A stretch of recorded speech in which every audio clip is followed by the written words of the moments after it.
Hello and welcome back to Between Drafts. I'm Nat, Nathan? and this week we are talking about Recursion by Blake Crouch. So if you've read Dark Matter, which is probably his most popular book, I think it's definitely his most popular book, you might be wondering if you should read Recursion too. So this was our book club book this month. So we're going to talk about what the book's about, who should read it. We're going to do our spoiler-free review and then talk about the book with spoilers for anybody who wants that. And then we'll share some updates on how our own book stuff is going at the end. Sound good? Perfect. All right. So Recursion is a time looping story, hard-ish sci-fi, basically near present term. I'd say it's great if you, if you love time looping stories. The comparisons that immediately came to mind for me were like Tenet in terms of movies that use those themes. But then really Primer. Have you watched Primer? Nope. Okay.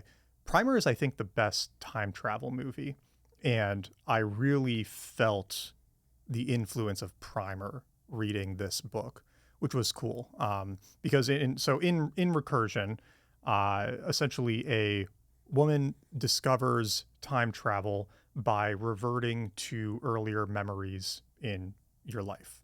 So constructs a device that allows you to go back in time based on very salient memories, which the co-protagonist in the book uses to go back in time to save his daughter from getting killed by a car when she's very young. And this is, I'd say that's not spoilery. That's all within pretty early part of the book that gets established.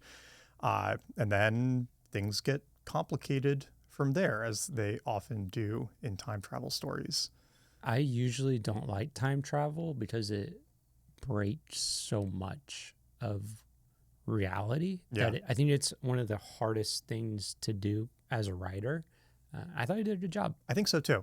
And there's a lot of directions you can go with time travel, right? And as soon as you're talking about going into the past, then you kind of like split into two ways those types of stories can go, where one is this like multiverse story where, and this is kind of like what Marvel did, where when you're going back as you move forward, you're just no longer on the same timeline. You're on a new timeline and the other one exists independently.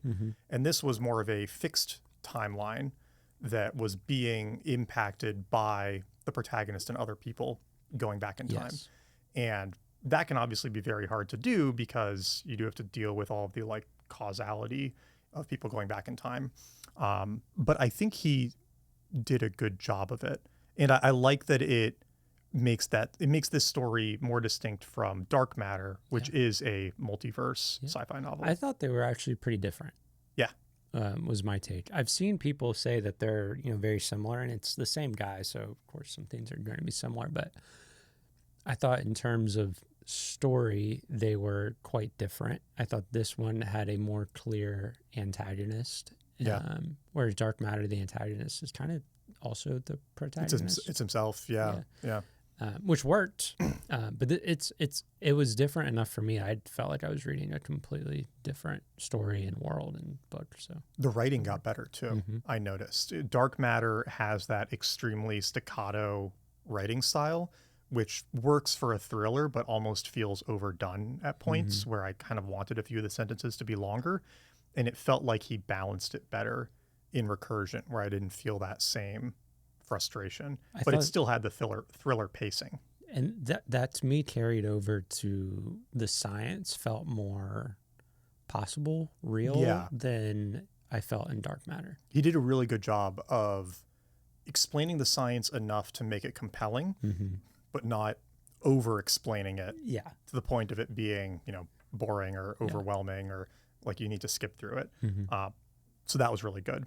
And like you said, it has a pretty good antagonist, which is nice as well. There is, and kind of like multiple antagonists, because there's like struggle against nature, reality, right? And struggle against a specific other individual. Can we say his name? I think so. Slade. It's a good name for a villain. That's a good name. Yeah. Big Batman fan. So let's see, what else? Before we get into spoiler-free things. I know. I feel like that's the challenge. It's the same challenge last month. It's like, okay, what else can we say in the spoiler-free? So I thought In terms of character, I thought the characters were good and complimentary. Mm-hmm. I thought there was a romance plot line that I personally didn't need, but it was fine. Yeah. And I get why he included it. I thought the male protagonist, Barry, his thoughts and feelings toward his estranged wife and his daughter, I thought were really well done. Yeah. I thought that was a highlight for me. That was, I think, the strongest emotional core of the story. Much more compelling than the romance plot line. I agree with that. I do, one criticism I saw that to some extent I agree with is that it's hard to have as much tension around the risk the characters are taking when you know they can come back to life. Yeah, and that makes sense. Yeah. But I thought he handled that well too. And, we won't say too much on this because it's spoiler related, but it's like bringing somebody back to life has dire consequences. Mm-hmm. And I think that was handled very well. And it added this interesting philosophical, metaphysical element to that aspect of the novel that you don't always see in time travel-y stories. Or just thrillers in general. Yeah. I think if we were going to talk criticisms, I'd say basically the one criticism I'd have is the same as Dark Matter, where the resolution is a little bit of it's not exactly a Deus Ex Machina, but it's like he solves the problem by sort of abandoning the science, right? And so if that was frustrating in Dark Matter, it's probably going to be frustrating to you here, but I still enjoyed it. Yeah, I agree. I still liked how it resolved. And that's kind of like a secondary part of how it resolves. And then the actual resolution, I think, is very satisfying. So I think he did end up handling that well. And the way the story goes and the consequences of continual time looping and more people being involved in time looping develop in such a way where it would have been pretty hard to get out of it without invoking something beyond it. Yeah.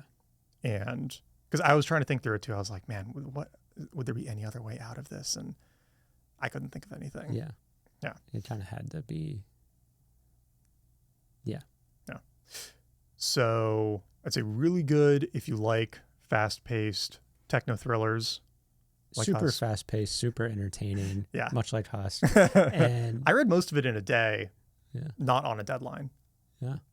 Like it wasn't like Empire of Silence, where I read most of it in a day because I was backed up against the podcast episode. I read most of it in a day because I was just enjoying it so much. It's not my typical type of book. I don't read a ton of present day, near future sci-fi. Yeah. I find that I read like far future space opera-y or more fantasy. Yeah. Or historical fiction or just history in general. So this is not my typical type of book, and I thought it was good. Very entertaining. Totally. Okay, should we get into spoilers? Sure. All right. So let's see, where should we start? I thought the opening hook was really good. The woman on the ledge. Yeah. And the Barry going to try to save her. Yeah. Yeah.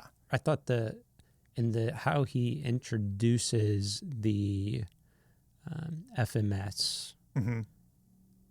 That was a great way to just open a novel. Yeah. Yeah. Investigating this like false memory syndrome and that kind of planting the seed for there are going to be consequences for people doing this. And it kind of showed you, hey, this is, basically present day US or New York, and there's this thing that FMS, and that is the piece that you as the reader don't know about yet. Yeah. And it pretty much makes the promise, this is what the novel is going to be about. We're going to go explore what this thing is, so on and so forth. It does a really good job too of creating something all the characters are already bought in on, which makes the science later more believable. You know what I mean? Like, how so? What do you mean? Well, if everybody if everybody is already acknowledging that these false memories exist and this false memory syndrome is happening, Mm-hmm. you don't question that as a reader because it's just already been established as a thing. Mm-hmm. And so when they get to the time travel is sort of like explaining a phenomenon that's already happening. Yeah, it's an extension, or to your point, cause, and then you've already seen the effect. Exactly. And so you're kind of like more bought in on it already. The time travel isn't just coming out of nowhere, Mm-hmm. which I think helps a lot. And it breadcrumbs that there are going to be consequences from people doing this. Yeah. Right? Because where things start to go hairy, obviously, is when the one guy goes back and then builds the huge tower that dominates the New York City skyline, and everybody's just so disoriented by it that starts leading to worse and worse things happening. But you believe that because you've already seen bits of the false memory syndrome. To expand on something you just said, one thing that I thought this book did a great job of is, just at first I expected it to be like Dark Matter, where it's so focused on, I forget the protagonist's name in Dark Matter, but it was all about him that entire time, and Mhm. he's in these basically different variations of Chicago in different dimensions. I think it was Chicago, and the world felt very focused. Yeah. This one I expected to be like that, but it expanded really nicely. Yes. Yeah. And so I actually had an interesting reaction to that as it was happening because, yeah, in the beginning, it felt like it was going to be pretty contained, like Mhm. Dark Matter was. Mhm. And then they go try to destroy the tech in New York Mhm. and get captured. And then they're with the military and they're using it with the military. And at first, I really hated that. Oh, why'd you hate it? It just felt kind of contrived. I was like, oh, they're like working with the military now. And now the military has it. Now they're doing military things. It's like, how are you going to resolve this in a satisfying way? And so for like 5% of the book in that period, I was kind of like, I don't like this development because I liked the focused nature before. Mm-hmm. And I liked the idea of the two of them going against Slade and it being a much more focused like battle between the three of them. Yeah. And I thought it was going to get more complicated in that sense. Mm-hmm.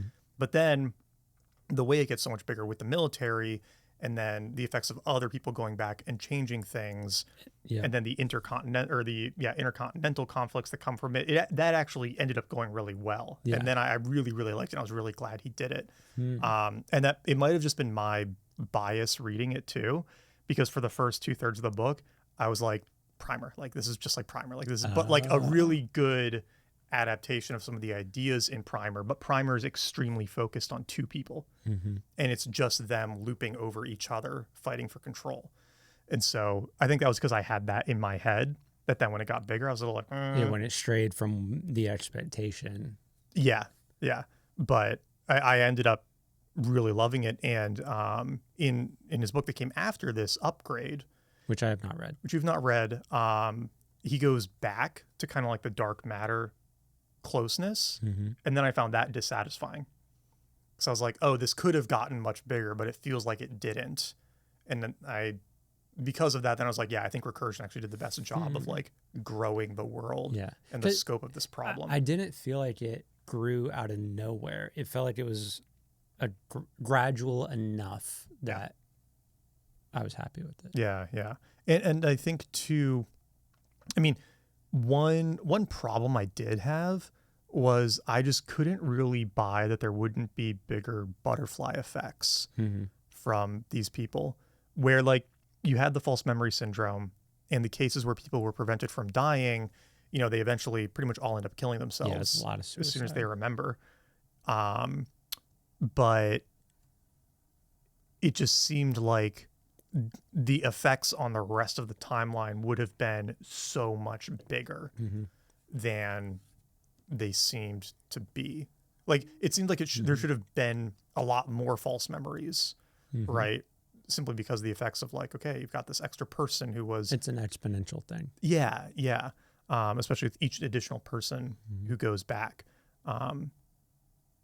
So that was one piece I had like a little bit of trouble with. I had a similar thing with Dark Matter Mm. where I was like, this would actually just be chaos out of control, there's an Yeah, there would exponential be an infinite number of them Right.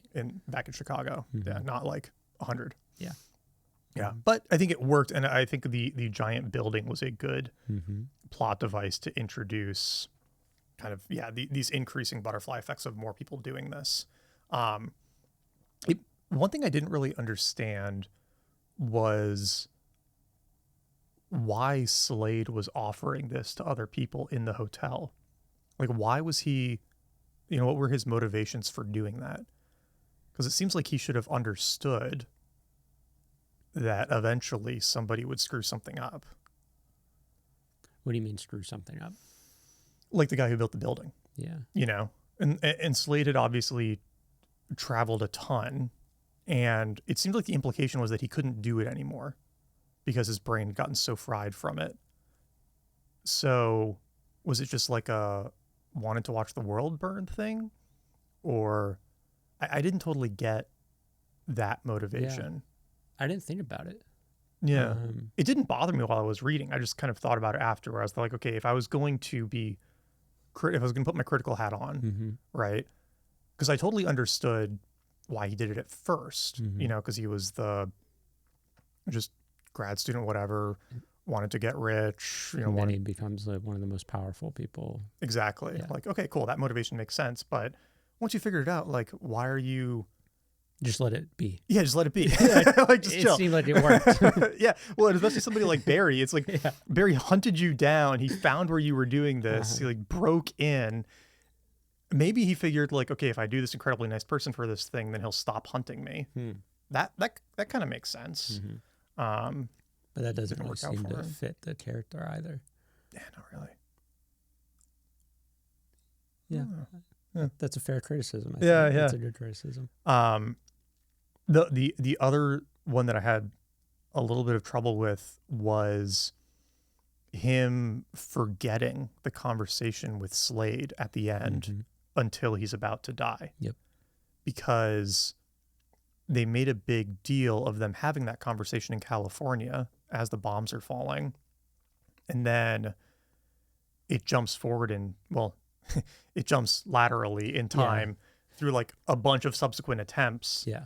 And it kind of explains them away as like trying to fix it failed. And so when I read that part, I was like, oh, Slade didn't end up helping. They're going to have to find another way out of this. And then he lays down to die in Antarctica and he suddenly remembers the Slade conversation. I was like, wait. Why wouldn't he have? Yeah, why wouldn't he have remembered it earlier? Yeah. I didn't get that part exactly. Yeah. It still works though. Yeah. Isn't that funny how you can have these like decently big questions around antagonist motivation and whatever, and the story still works. Still loved it. Gave it 5 stars on Goodreads. Did you? Yeah, Nice. yeah. I really, really liked it. I think it was one of the better sci-fi thrillers I've read in a while. I was super happy when I got through it. Yeah. And it's still fun to think about these things, right? And like you said, to some extent it doesn't matter. I feel like it's pretty applicable to what you're writing in terms of style and craft and what works and what doesn't. Yeah, Crouch, I think, is the closest writing stylistically person that I've found who's like a big sci-fi author today. Yeah. Because I like that he does the near future quasi-believable science fiction thriller like Crichton. Yep. But he's a lot less nerdy than Crichton is. Yeah, it's a lot less hard sci-fi, I would say. Yeah. It's a little less philosophical too. Less philosophical, less making a point. Crichton was a very much like, it's funny reading Jurassic Park because Crichton just takes pages to espouse his philosophy on technology through the voice of Malcolm. And it's awesome. Like, I love it. It works. But it's very different from that in Crouch's. And it makes for a really good pacing. Yeah. Which is really fun. Yeah. I thought the pacing was top notch. Yeah. And pretty satisfying payoff too, I'd say. Like, I mean, the way he resolves it by figuring out that like this thing that we've taken. Okay, so I think this is why it bothers me, is because it was established as a rule. Yep. that you could not go back to a dead memory. Mm-hmm. And they're operating under Mm-hmm. that the whole time, and it felt like that was meant to be a rule of the universe. And then Slade is just like, no, actually, that's not true. Yeah, just made that up. I just made that up. Yeah, as a way to prevent you from beating me. And that makes sense, I think, as a character motivation. I feel like, and maybe I just missed it, but it felt like it needed to be seeded somewhere earlier. Like, I don't think you missed it. I don't remember. yeah. It makes me want to reread the book to see if there is a And look hint of for it. Yeah. Because I almost feel like there has to be. It felt like it came out of nowhere when I got to it. And I know from my own experience, giving people drafts of my books, people are like, it feels like this came out of nowhere. And I'm like, I mentioned it 5 times. What are you doing? It's like the surprising but inevitable idea of Yeah, a twist. Exactly. Yeah. I mean, it's sort of like, with marketing your Mhm. product, you've got to mention it 100 times before people actually go buy it or Yep. remember it. Yep. It's like you've got to foreshadow these things 5 times as much as you think for Yeah. somebody to actually feel like it was hinted at earlier. If you only mention it once, it's not enough. I actually got in a fight with ChatGPT about this yesterday. Oh, really? Yeah, Nice. yeah. Because I've got the new O3 Pro Okay. model. Uh-huh. And so I put the novella into it, and it gave me a bunch of feedback, and the feedback was really good. Uh-huh. It was really impressive. It was very helpful feedback. And thankfully I've edited enough. It wasn't like a ton of stuff, but it was great feedback. And one of the things it said is, it was like, well, this character feels kind of like a plot device. It's implied that they have some agency, but they never actually exert it. There should be a moment where they do something significant and demonstrate that they actually do have some say in this world. Yeah. And then I responded to it and I said, well, what about in this chapter when character does this very significant thing that's like a major part of the plot that demonstrates they have agency? And O3 was kind of like, yeah, well, like maybe you should add more of them. And so I don't know. It's like, yeah, you maybe do have to do these things more than you think Yeah. when because I guess you know your story so well, and most people are only ever going to read it one time. But what else?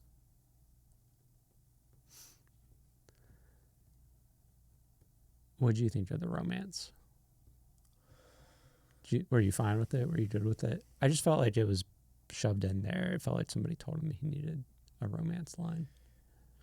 Yeah, it felt a little bit like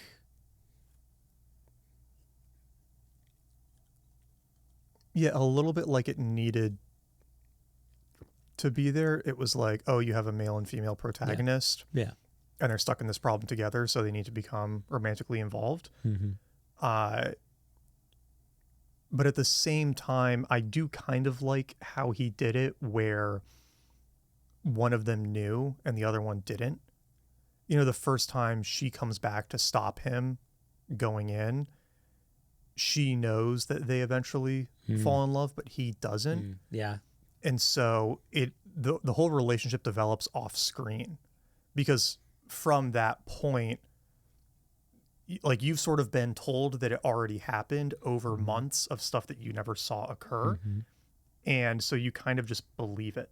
Maybe that was my problem with it. Was that it happened off screen? Yeah. Yeah, it felt to me like I was like, yeah. I think it's really hard to do. Yeah. I mean, like me trying to write it into my books, it's super fucking hard to write the development of a relationship. I'm actually reading Fourth Wing right now because I want to see how Yaros does it. And like, okay, yeah, it's not, Dostoevsky or whatever, but those novels hit for a reason. Yeah, they do. Right? Absolutely. And she does it very well. It's like the romantic development is very, very well done. And so I'm definitely learning something from it. And if you... That is not this sentence I expected you to say. No. But if you compare it to Dark Matter, Yeah. like, the relationship is already established. Yeah, it's like absolutely. husband, wife, teenage Yeah. child, that makes it way easier. Mm-hmm. And other books, I think, do a version of what happens in Recursion, because that period is really hard to write. Mm-hmm.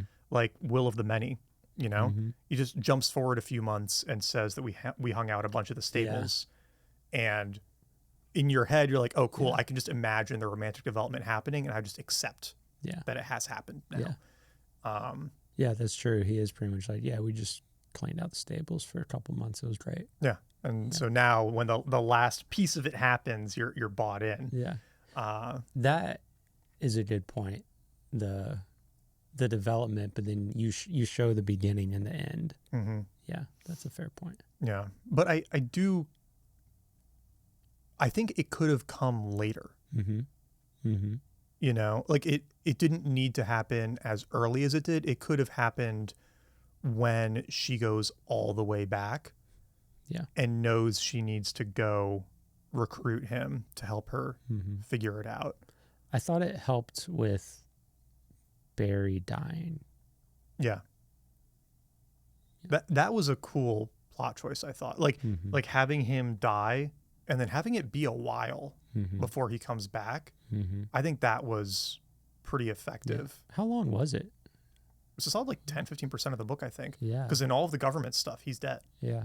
And it's not until she goes all the way back to stop the really bad developments with like China and everyone that she reconnects with him. Yeah. And then their relationship happens. It probably was 70, 80 pages. Yeah. Yeah. Which is a neat, I mean, in a dual protagonist novel, you don't ever really have that. No, you don't. Yeah. I'm trying to think of one where you do. I mean, like Gandalf dying in Fellowship of the Ring. Yeah, kind of. And and he's gone for a while. He's gone for a while and then he comes back. That's the only example that comes to mind. But at least there it's an ensemble cast. It's not just two people. Yeah, you have like three different groups that you're following. Yeah, yeah. But I think he handled it really well. I thought Barry was gone. Yeah, I did too, for sure. I thought, I was like, oh, that's the end of that character. Okay. Yeah. Like, and the surprise factor is much higher because he is a point of view character. You're just like, oh, okay, this is a book where point of view characters can die. Yeah. That's a big. Yeah, it's like, okay, it's always surprising. George R.R. Martin. Yeah, Here we go. Pierce Brown. Yeah. Yeah, spoiler. This is not a spoiler if that book's been out for. What is the moratorium on spoilers? There's only POV one character so far. So so far. There could definitely be. There Red will. God, it's going to be at least half of them. Yeah, there's gonna be more. Yeah.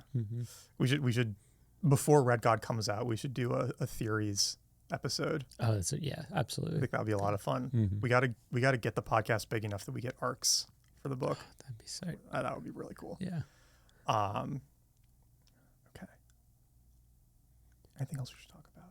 No, I think going back to who should read this, like I said, I'm not a huge either near future sci-fi or thriller fan, but I like when they're done really well, and I thought this was done really well. And even though it's not a genre that I would typically read, I really enjoyed it. Yeah, I would say if you like sci-fi thrillers, this is one of the better ones I've read. If you thought Dark Matter was like 3 stars or above, then I would pick it up, because if you thought Dark Matter was okay, I think this is better. I would have done 3.5 for Dark Matter and like 4.25 or 4.5 for Recursion. Yeah. Well, I think it's well worth the read. And it's not a huge book. No, it's quite like 270 pages, probably 300.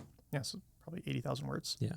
And you can tell that he's a very good author. Yeah. Yeah. Yeah. I didn't realize how many books he's written. How many is it? It's like 15. I thought it was 3. Yeah. See, it's like, it wasn't really until Dark Matter that he blew up. That's cool. But he has all of these non-techno thrillers. It's like regular thrillers that he wrote before Dark Matter. And then Dark Matter was, I'm pretty sure, his first sci-fi thriller. But like, he had a whole TV show before Dark Matter. Shoot. Yeah. Wayward Pines, I think it's called. I've heard of it. Yeah. Good for, I didn't know that. That's cool. He did a bunch of thrillers that apparently like didn't sell well. And so then he did a bunch of self-published novellas and novels. And one of those, called Run, took off. Nice. And that got him another book deal. Yeah. And then he did I think it's Wayward Pines trilogy. And then there were like 1 or 2 other books in there. And then he did Dark Matter. Damn, good for him. Yeah. Working hard. Dude, he's been at it for a while. Yeah. I was the same as you. I was like, oh, Dark Matter is his first book. I thought so too. It's funny how that happens, right? It's like George R.R. Martin. He was publishing for 30 years before Game of Thrones or something? Yeah. 20 years? Yeah. And mostly sci-fi, right? I think there was both. Yeah. there was both. Yeah. I haven't read them, but Me I know neither. there's both. Yeah.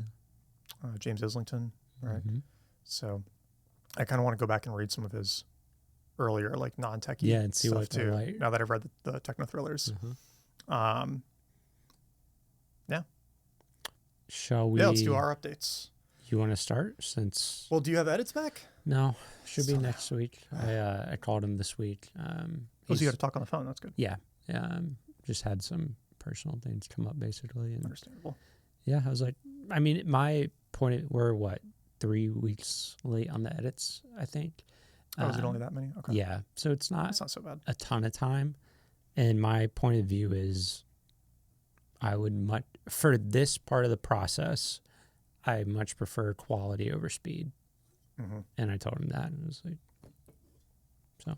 Makes sense. Yeah, here we are. So working on novella, Cool. working on the Substack, and just building all that out. I signed up for a cohort course I've told you about called Cut 30 to start doing short form video. Does that start next week? Yeah. Cool. Mm-hmm. So Remember Cosette looked at doing it too. and but the it's timing's like, not ideal. Starts 5 days before her due date. And like, maybe not.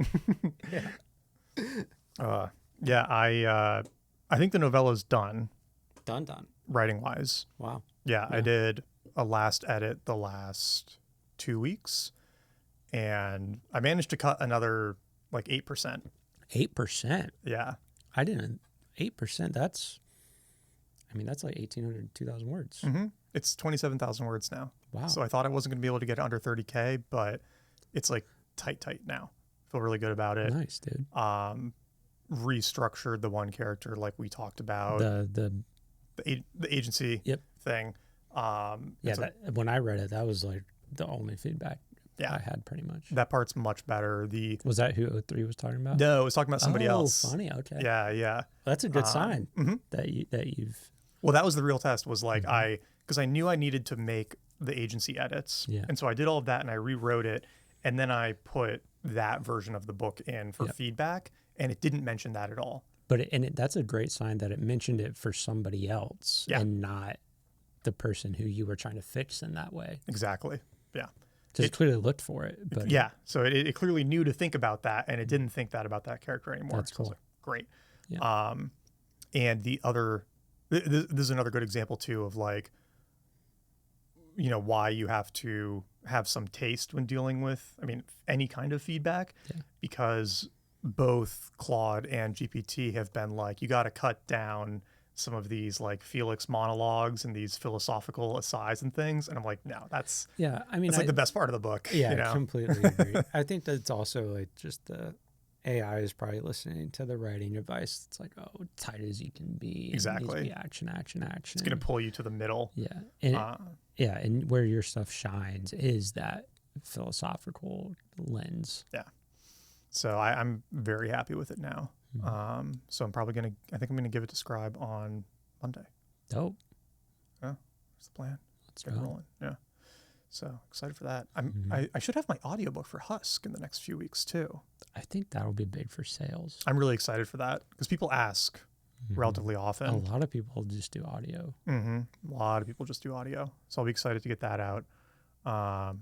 And been playing around with the Kindle and with the Amazon and Facebook ads, which, dude, the Facebook ads manager is bananas.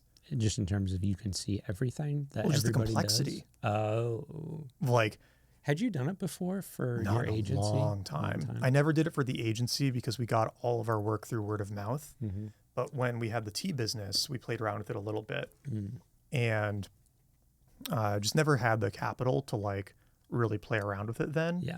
And so didn't go too deep on it. But, the thing that I've read time and time again is that the Facebook AI is very good at figuring out the right audiences for your ads, but you have to give it time and you have to give it money to figure it out.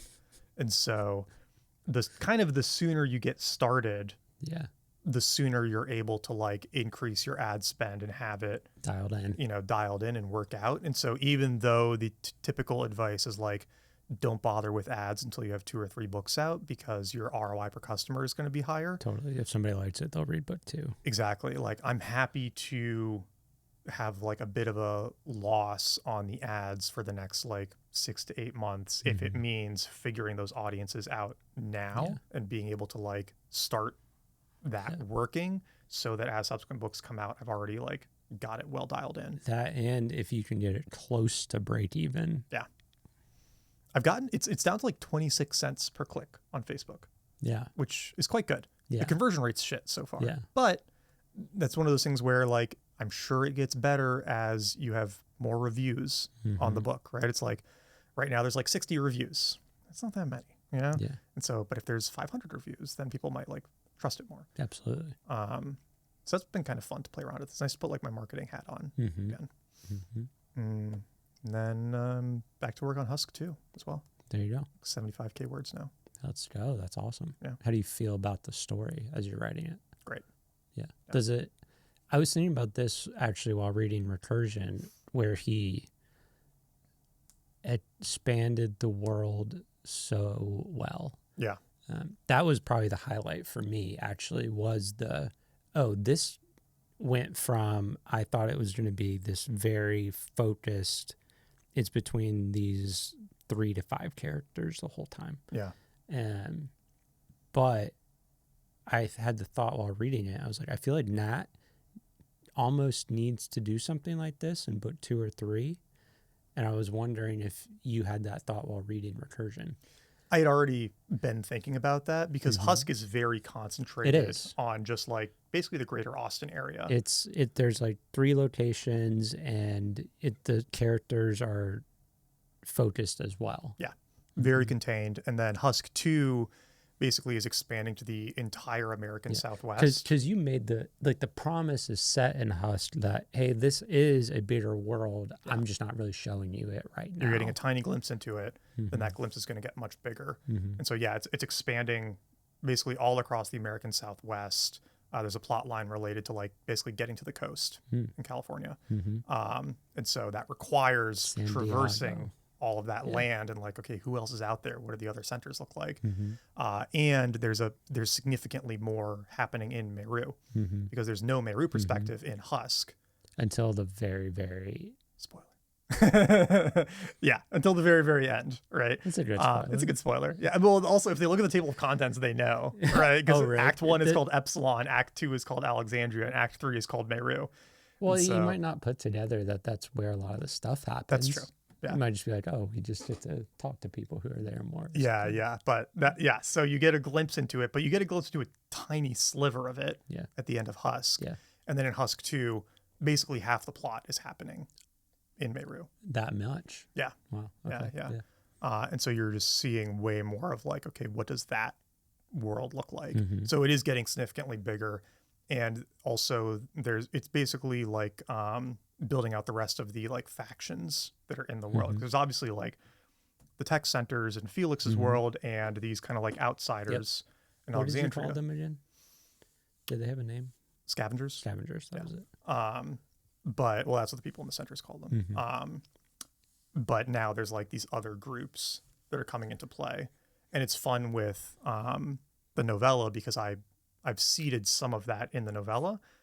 So people who read the novella are going to get hints of a couple of these things that are coming in Husk 2, even though they aren't like terribly obvious. Nice. And so that's kind of like a fun side to it as well. One thing you just said, you're right, that's what the people in the centers call them. A piece of writing advice that I saw recently, it's a small thing, but I thought it was interesting, was a great way to expand your world a little bit just through language is to have different groups of people call the same thing different names. And that's a very common thing in our world. We do that all the time. Yeah. But in books, it's like, for some reason, every single person, no matter what culture they're from, calls most things the same thing. Yeah, that's a good point. Just a funny little language trick. Yeah. I was like, oh, I could add something like that. I like that. Yeah. Well, and it's a good way to show attitudes, right? Because like it does create a bit of a small twist that these people are being described and talked about as like scavengers. Yeah. And then you finally meet them and it's like, oh, that's not really what you are. And for example, in my book, I added like a tiny thing where it makes clear that there is a religion in the world, but the wizards call the religious people, the priests, something different than regular people call them, I like that. for example. Yeah. I like a religious subplot. I think so too, and I think it can expand throughout. Yeah. And I also think it's just a little unrealistic to have a futuristic world that doesn't have any kind of religion. It's always going to be there. Yeah. I have one of those that I want to add into Husk 2 as well, but I feel like it's just getting too big already. like okay, there's no way I have room to it, because it gets hard to be like, all right, you don't want to overload people with too many Stuff. groups. Yeah. But then I'm like, does this need to be like 5 books now? Yeah. And how big do you want to make this? Right. Exactly. Are you thinking trilogy? I'm still thinking trilogy. Yeah. I like the trilogy as a promise, because when you see an 8-book series, it's a lot easier to say no to than a trilogy. Totally. A trilogy, I feel like I have a reasonable chance of getting through, but like an 8-book series, I mean, man, that's a big commitment. Completely agree. I think 5 is the max I would. That's really, really good. And Husk is really good, but I just like, I almost feel like I would hurt its potential by letting it get too big. And there's an argument to be made for keeping Condensed. it smaller. Absolutely. Yeah. Because it's like a 3-body problem. Mm-hmm. It's only 3 books. They're big. And no, they're not. The first book is 100,000 words. The second one's 120. I thought it was way bigger than that. No, the third one's big. Yeah. The third one's like 220, I want to say. But the first 2 are not very long. Okay. Maybe the second one's 150. But the first one's way shorter than most people think. It's just slow. Yeah. Maybe that's what I thought it was. Yeah. There's a difference between length and speed, right? It's like, it's shorter than Red Rising, but it does not read as fast as Red Rising. Yeah. So it's funny how that works. Well, all right. I think maybe, hopefully, I mean, whenever I get my edits back, we'll do an episode on edits. Yeah. Should we pick a next book club book? I picked this one. Do you have any that are banging at your door? The Lies of Loch Lamora. Oh. It's an older book. Have you read it? Yeah, I've heard of it. I haven't read it. Yeah, I haven't read it since high school. I loved it then. It's a heist, and I like that kind Nathan of loves books. heists. I do love heists. So someday I will write a heist, and it will work out. Is it completely out of your book now? Yeah. Okay. Yeah. I think I think it's a similar size to this one. It's not Empire of Silence. I should just make you read the biggest books I can find. Yeah, we'll do Infinite Jest next. Yeah, exactly. Lonesome Dove. Ulysses. I've heard Lonesome Dove is incredible. I've heard it's great. I have not read it. Yeah, I haven't read it yet either. But okay, cool. Lies of Loch Lamora is next then. So we'll do that in about a month. Record mid-July. And hopefully next week we'll be able to do your edits. If not, we'll do something else. Perfect. And we'll see you all soon. Like and subscribe. Thanks for listening.